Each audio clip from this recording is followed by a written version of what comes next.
हाँ, कौन साहब चर्चा चालू करिए। हाँ जी, बिल्कुल। तो आज का जो मुद्दा है वो ये है कि हमारे भारतवर्ष में जो कॉरपोरेट्स हैं, प्राइवेट सेक्टर में भी और पब्लिक सेक्टर में भी, उन दोनों में क्या अंतर है, किसमें क्या खामियां हैं और किसमें क्या अच्छाइयां हैं, उसके बारे में आज हमारे एक्सपर्ट श्रीमान सुधीर सिन्हा साहब वो जो है उस पर थोड़ा प्रकाश डालेंगे और एक बारी वो इसको बता के उसके बाद फिर हम उसको आगे बढ़ाएंगे। तो सिन्हा साहब बताइए कि इन दोनों जो कॉर्पोरेट जो हैं हमारे इंडिया में predominantly private and public sector, इनमें क्या अच्छाइयां हैं और क्या बुराइयां, please. Thank you very much for asking this question to me, Mr. Kaul. I wanted to only say this: government का अपना जो एक्सपीरियंस होता है वो अपने आप में यूनिक होता है। पब्लिक सेक्टर में भी आप सरकारी पैसे से धंधा करते हैं, और मुझे ये लगता है जो व्यक्ति सरकारी पैसे से धंधा नहीं कर सकता, जो बिना किसी रिस्क के डिलीवर नहीं कर सकता, वो अपना धंधा क्या कर पाएगा। दिक्कत कुछ इस प्रकार की रहती है और सफलता भी कुछ इस प्रकार से मिलती है कि जब जब मैन पावर सिलेक्शन प्लेसमेंट सही होता है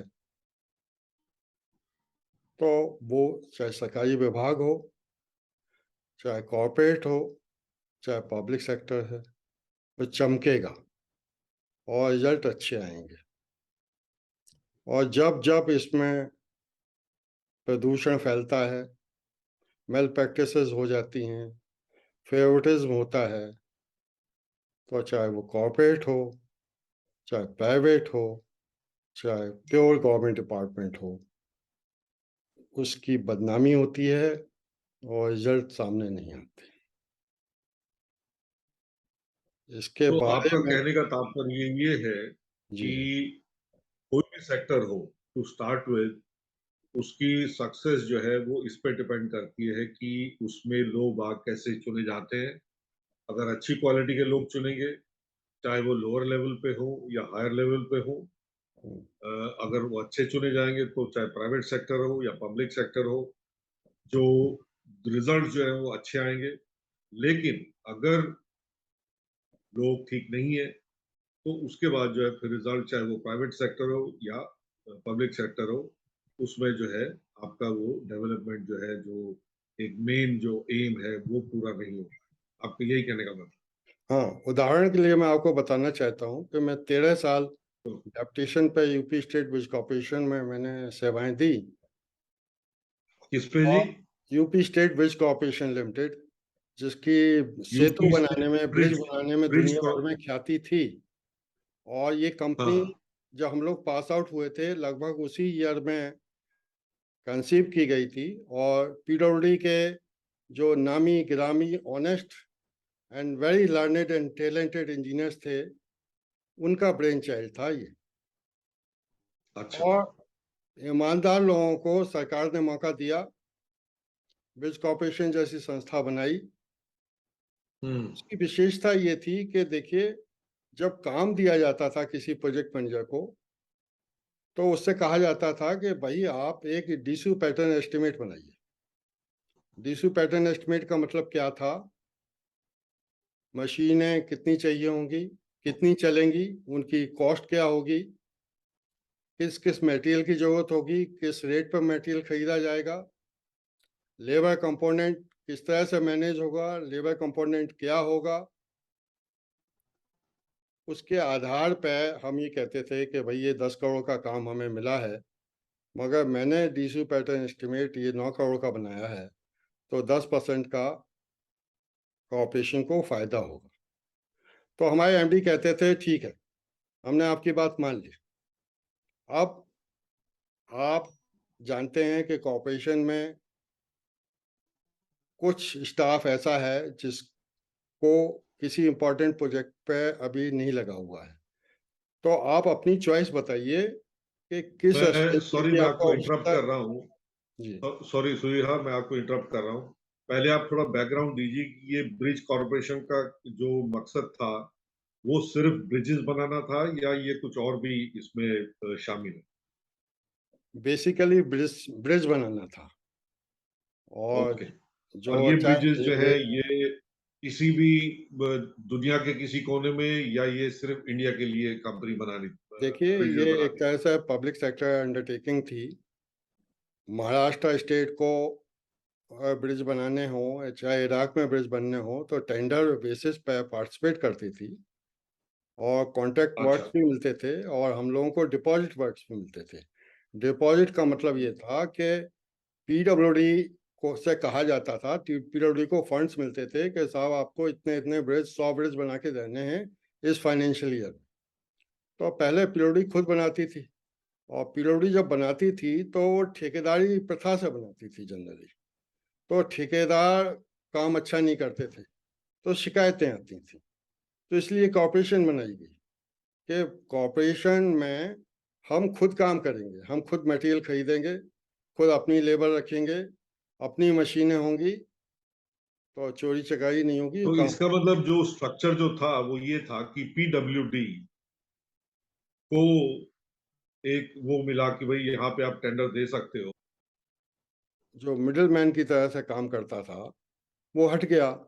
आप विभागीय पद्धति से अपना काम करते हैं। जब आप विभागीय पद्धति से काम करते हैं और उसमें जो ईमानदारी होती है, तो जितना मटेरियल लगना होता है उतना ही मटेरियल लगता है, तो स्ट्रेंथ अच्छी आती है, क्वालिटी अच्छी होती है और बदनामी से बचा जा सकता है। इसी उद्देश्य के साथ ये कॉर्पोरेशंस बनाई गई थी और बनाई भी जाती। लेकिन बेसिकली तो ये भी गवर्नमेंट का ही एक एक क्या कहना चाहिए, एक विभाग है।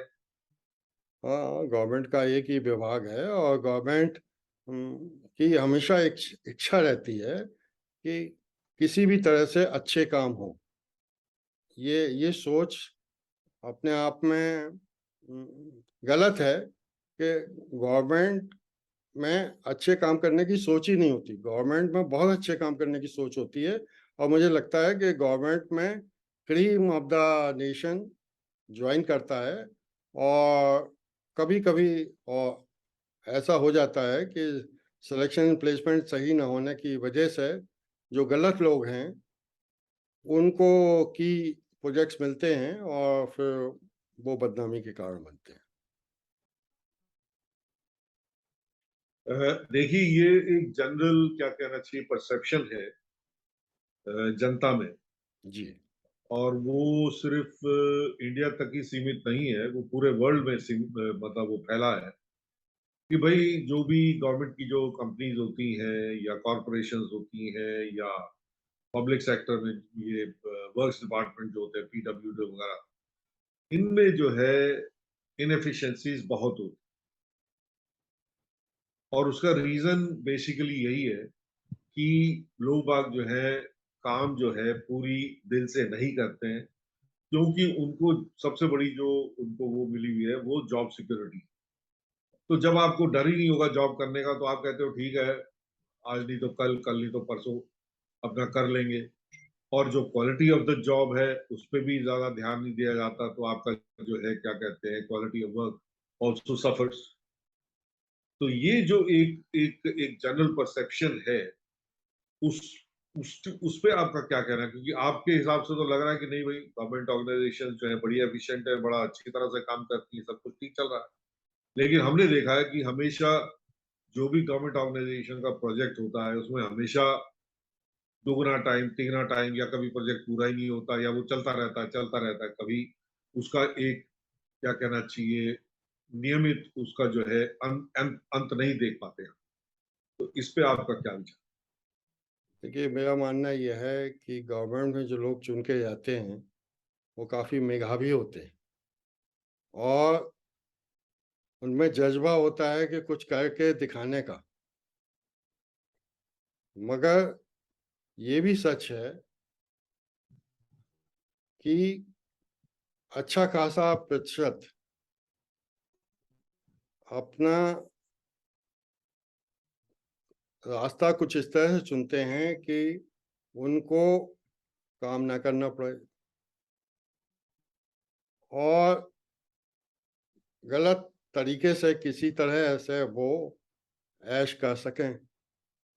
ये जो मानसिकता दो तरह की जब हो जाती है तो जनरली दुनिया में प्रॉब्लम ही इसी बात की है कि ईविल प्रिवेल करती है नोबेल के ऊपर, और विभागों में भी लगभग ऐसा ही हो जाता है तो बदनामी होती है।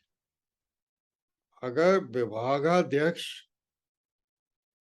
और की decision makers for placement of the officer ईमानदार हो तो कहने क्या, और उसी के बेसिस पे चमक भी रहे हैं, डिपार्टमेंट अभी तक चल भी रहे हैं। इसीलिए मैं एम्फेसिस देना चाहता हूं कि व्यवस्था कुछ इस तरह की होनी चाहिए कि कौन सही है कौन गलत है उस मापदंड के आधार पर, मेरिट क्या है उस मापदंड के आधार पर अगर प्लेसमेंट होगा तो ऐसा कोई कारण नहीं है कि गवर्नमेंट रिजल्ट नहीं दे पाए और सिर्फ कॉर्पोरेट ही गलत रिजल्ट दे सके। देखिए, इसमें जो है ना, उसमें एक सबसे बड़ा मुद्दा जिस पर मैंने अभी टच किया था कि एक्सेप्शंस तो होंगे, कि जो भी गवर्नमेंट के जो कुछ विभाग हैं उनमें अच्छा काम होता है, प्रोडक्शन भी ठीक ठाक है, जो भी वो बनाते हैं उसकी क्वालिटी भी ठीक ठाक है, वो सब तो है। लेकिन एक सबसे बड़ा जो कारण कि भाई इनका रेपुटेशन गवर्नमेंट डिपार्टमेंट्स की क्यों खराब, अब मैं इसका एक एग्जांपल लेता हूँ। इंदिरा गांधी जी ने एक एक सिंगल पेन स्ट्रोक से उन्होंने सारे बैंक जो है नेशनलाइज कर, और उसके बाद आपको पता है खुद भी और मेरे को भी पता है कि बैंक्स जो है इतने इनएफिशिएंट हो गए, इतने इनएफिशिएंट हो गए कि मतलब वहां पे आप कुछ करवाने जाओ और जो क्लार्क वहां पे जो बैठा होता था, he was just not bothered about the clerk. ये आपने भी महसूस किया होगा, मैंने भी महसूस किया, और मेरे ख्याल लाखों करोड़ों लोगों ने पूरे हिंदुस्तान में उस चीज को एक्सपीरियंस किया। देखिए मेरा तो मानना इसमें ये है, ये जो है इनबिल्ट चीज है कि मतलब गवर्नमेंट डिपार्टमेंट मीन्स की इनएफिशिएंसी तो होगी। देखिए इस मैं परसेप्शन को आप कैसे दूर करेंगे?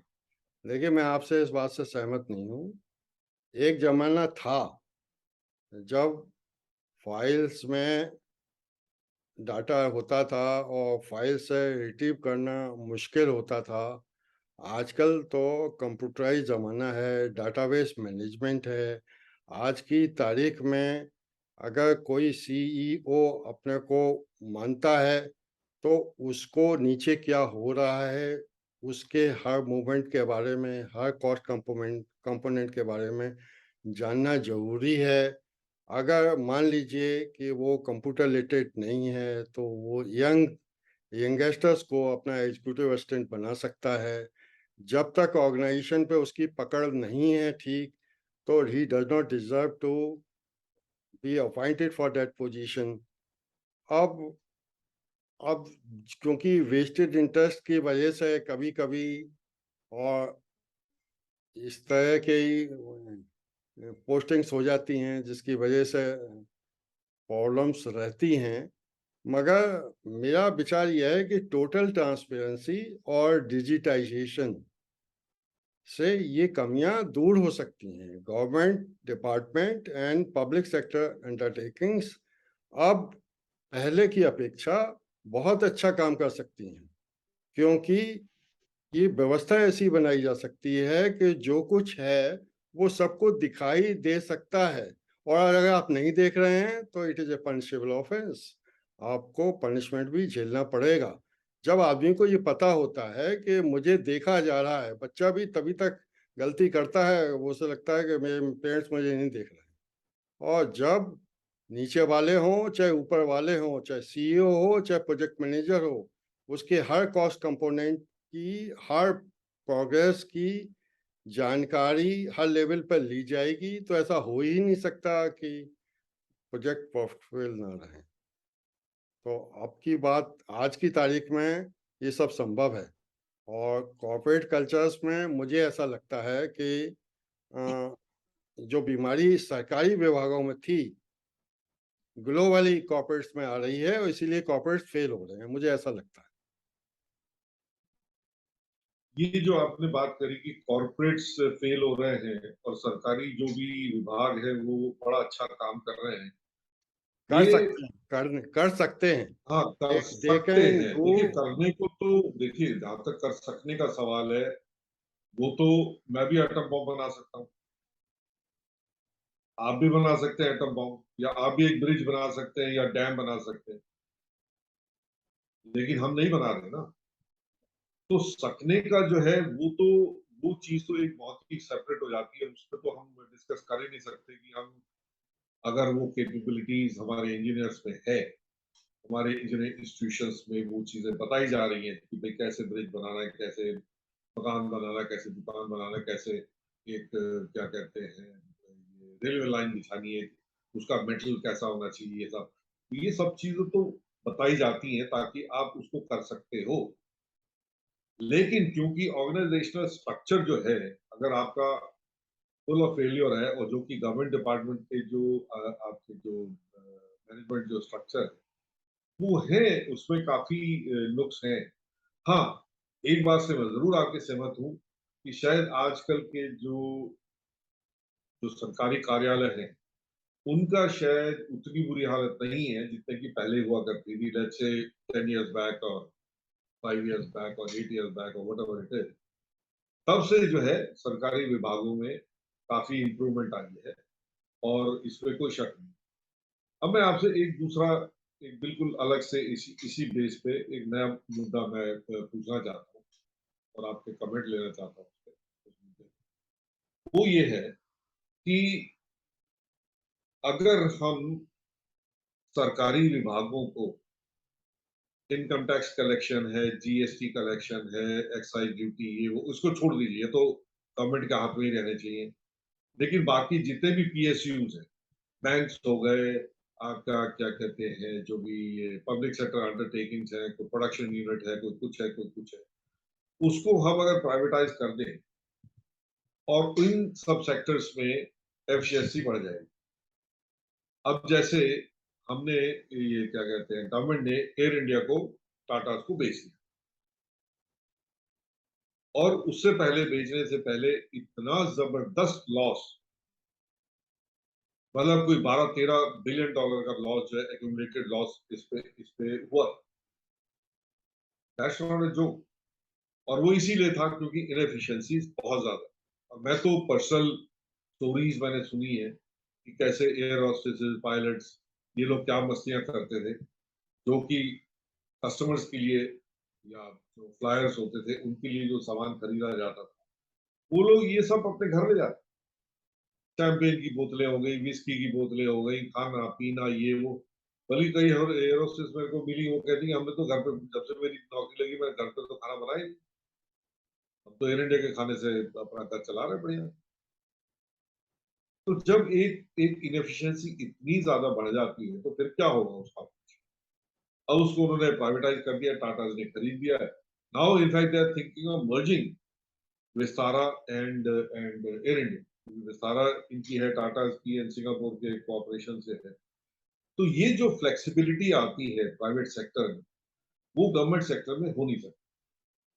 तो ये, इसको कहना क्या मुनासिब होगा कि भाई ऐसा है कि government has no business in running business, ये एक कहावत है वेस्ट में, ये भी यहाँ पे इंडिया में एप्लीकेबल होनी चाहिए या नहीं? कौल साहब, मैं अपने अनुभव के आधार पर कह सकता हूँ कि जो चैलेंजेस ग्लोबल कॉर्पोरेट्स में हैं, वही पब्लिक सेक्टर में है इंडियन, और वही गवर्नमेंट डिपार्टमेंट में है। कोई भी फेल हो सकता है। मेन आपका सिस्टम आपने फुल प्रूफ बनाया है नहीं बनाया है। आपके MIS साइंटिफिकली जनरेट होते हैं नहीं होते हैं। आप सत्यनिष्ठा से काम करते हैं नहीं करते हैं।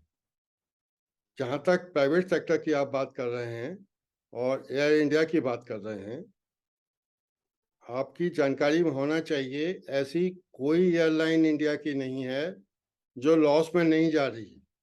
बहुत हैवी लॉसेस में जा रही है।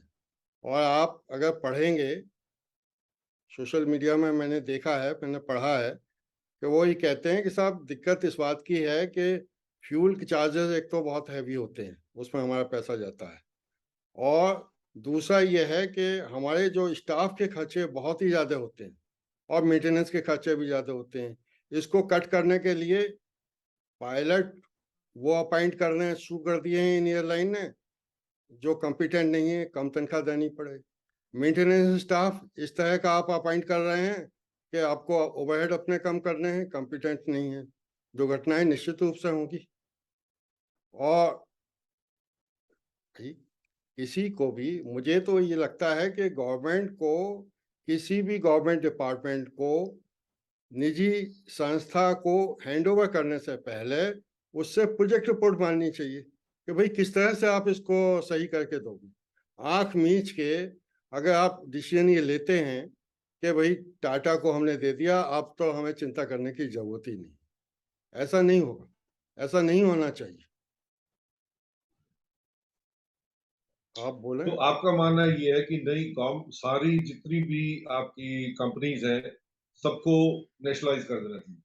नेशनलाइज नहीं करना चाहिए। मेरा मानना यह है कि there should be a supreme body. जैसे हम भगवान को कहते हैं कि भगवान सब कुछ देखता है, इसी तरह से there should be a regulatory authority. भाई ठीक है, आप अपनी, अगर रेगुलेटरी अथॉरिटी जैसे आप खुद कह रहे हैं, अगर वो भी ऐसे ही करप्ट हो गए जैसे कि सारा गवर्नमेंट का जितना भी धंधा है वो या करप्ट है, तो ये फिर क्या करोगे? इसी को तो दूर करने के लिए मैं हमेशा से कहता रहा हूँ कि हमारा डाटाबेस बहुत ही पावरफुल होना चाहिए। मैं आपको बताना चाहता हूँ कि अगर आप किसी पंडित जी के पास जाएं और उनसे कहें कि भैया मेरा भविष्य बता दो, और आपके हाथ में लाइन ही नहीं है कोई, तो पंडित जी कहेंगे भैया हम नहीं बता सकते आपके बारे में कुछ। आपको ना आपकी जन्म तिथि पता है, ना आपको टाइम ऑफ बर्थ पता है, ना प्लेस ऑफ बर्थ पता है। ये डाटा है। डाटा इसी तरह से अगर किसी ऑर्गेनाइजेशन का डाटाबेस ही नहीं है, उसको डाइसेक्ट करके आप यही नहीं पता लगा सकते कि किस प्रोजेक्ट मैनेजर से क्या गलती हो रही है। एक एक जनरल मैनेजर के अंडर में 10-10, 15-15 प्रोजेक्ट मैनेजर्स होते हैं। मटेरियल्स के रेट अलग अलग होते हैं। हम ईमानदारी से कोई काम ही नहीं करेंगे तो चाहे गवर्नमेंट डिपार्टमेंट हो चाहे कॉर्पोरेट हो, उसको डूबना ही है। तो उसका हल क्या है? हल यही है कि कंप्यूटर का जमाना है, डाटाबेस आपको स्ट्रॉन्ग करना पड़ेगा, डाटाबेस आपको बनाना पड़ेगा। नहीं नहीं, डिसीजन डेटाबेस तो मेकिंग आपने स्ट्रॉन्ग किसी कर को दिया है, पोस्ट लेकिन करते अगर समय अगर भी, जो जो बंदे जो है वो अगर काम नहीं कर रहे बिकॉज उनकी जॉब सिक्योरिटी है, उनको पता जॉब है काम सिक्योरिटी किस करो या बात ना की है? करो, आप गलत नहीं है, सोचते हैं। जॉब सिक्योरिटी फिर वो कुछ नहीं कैसे है। आप एफिशिएंसी नहीं, कैसे जेल में लाएंगे? जाके चक्की भी पीसनी पड़ती है लोगों को, ऐसा नहीं होता है। लोग सस्पेंड भी होते हैं, लोग निकाले भी जाते हैं। इसको कुछ प्रभावी रूप से आप अफेक्टिव कर सकते हैं रूल्स एंड रेगुलेशंस बना के।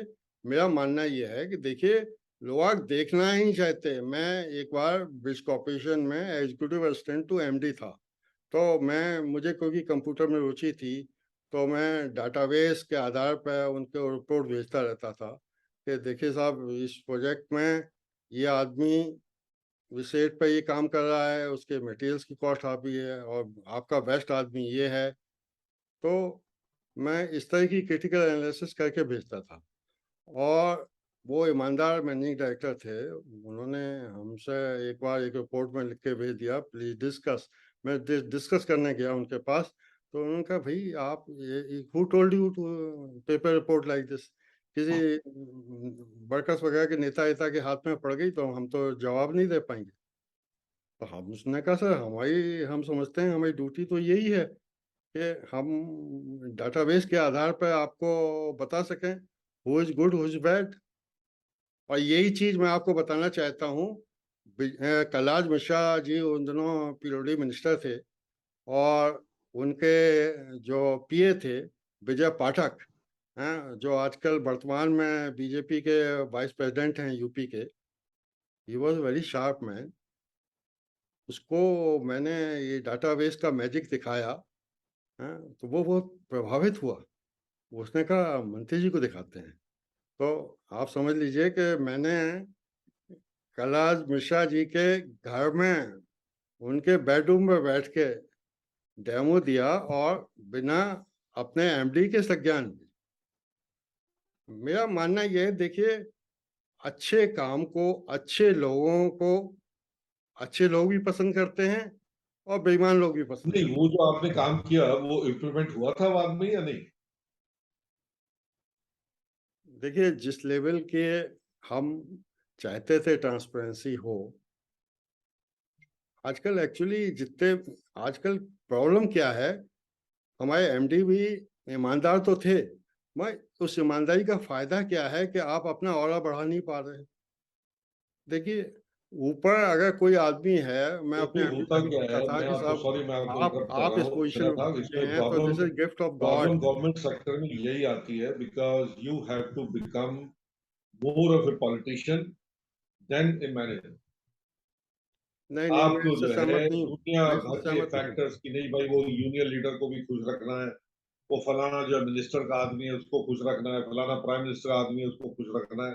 तो आप उस झमेले में फंस के ये ये ये आप सब कभी बहानेबाजी भी है। एक साउंड डिसीजन नहीं ले पाते। कौल साहब, ये सब बहानेबाजी है। जो बेईमानी करना चाहते हैं वो इस तरह की बातें करते हैं जैसी आप करते नहीं, बेईमानी नहीं कर रहा वो, हैं। बेईमानी नहीं कर रहा। नहीं वो नहीं, ये ये सब कह रहा है बहानेबाजी कि है। भैया मेरे को गवर्नमेंट जो में भी है, गवर्नमेंट में भी ईमानदारी से काम होता है, और ईमानदारी से लोग काम करते हैं, और उस काम को अप्रिशिएट भी किया जाता है। नहीं नहीं नहीं, आप मेरा मतलब नहीं समझे, ईमानदारी की बात नहीं हो रही, ईमानदारी की बात नहीं हो रही। आपने जैसे खुद अपने एग्जाम्पल में बताया कि जो आपका एमडी जो था उसको जो है को एक ट्रांसपेरेंसी वाला डिसीजन या जो भी आपका आपने उनके सामने एक सोल्यूशन रखा था उसको वो फॉलो नहीं कर पाए बिकॉज उसमें यूनियन लीडर आ गया, उसमें किसी मिनिस्टर का आदमी आ गया, किसी का प्राइम मिनिस्टर का आदमी आ गया, फलाने का आदमी, and then he had to keep everybody happy.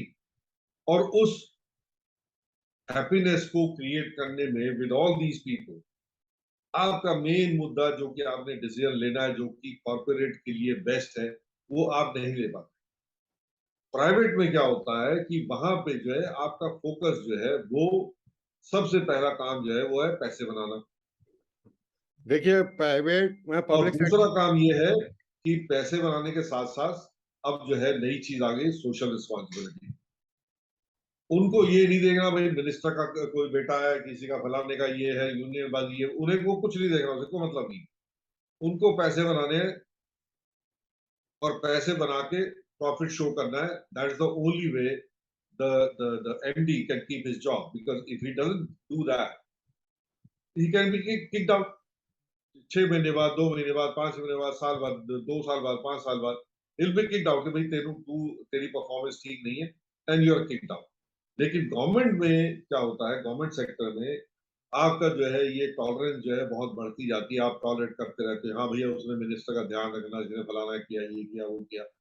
तो ये चीज जो है ये सबसे बड़ा एक जो है मुद्दा ये सामने आ जाता है जो कि is not only predominant in in in India. India में तो बहुत ज्यादा है, लेकिन कई बाहर के देशों में भी ये चीज जो है पाई गई है। इसीलिए जो है वेस्टर्न कंट्रीज ने साफ साफ कह दिया भैया government has no business of running business, सब कुछ मुझे प्राइवेट हैंड्स।